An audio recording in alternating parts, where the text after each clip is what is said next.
In this lesson, I want to very briefly go over the basic structure of a typical lesson for children or adults and whatever you're teaching.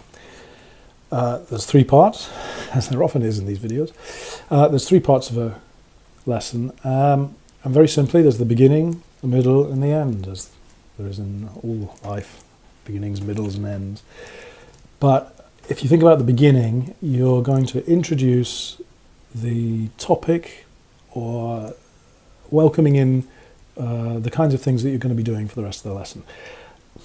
This is important because people are coming in off the street, they're speaking Japanese, they're in Japanese mode.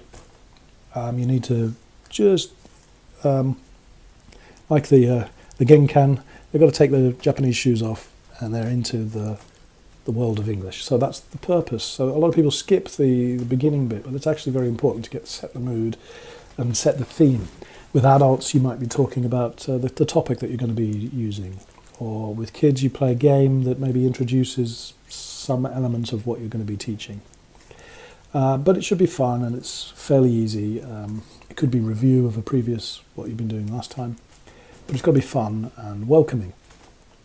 Then, after you've done that sort of warm-up, initial warm-up, you introduce the target language. This is the bit that they've got to get. For example, if you're teaching adjectives, this is where you show what you're teaching. Here's the word embarrassing, here's the word interesting, here's the word exciting. You're explaining the meanings through examples or various techniques. But modeling the target language or the target expressions that you want them to have so they can hear as near as perfect version as you want at the beginning.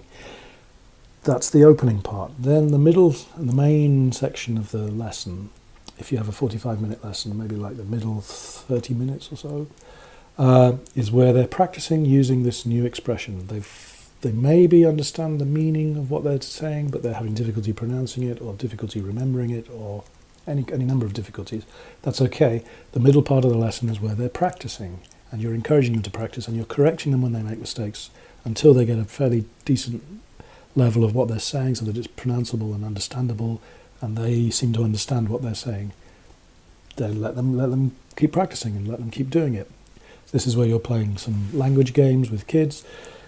With adults, you might be in a discussion, or you're using the target language in something that's written or watching a video. But this is the main part of the lesson where the student is trying on this new language that you've introduced, and they will be making mistakes. And you will be correcting mostly. I'll do another video about when to correct, when not to correct. Then the final part of the lesson, with adults particularly, this might be where you broaden the discussion. You've taught the language, you've introduced it, they've practiced it, and now you can then open the discussion. Well, what do you think? And hopefully they will be using their new language.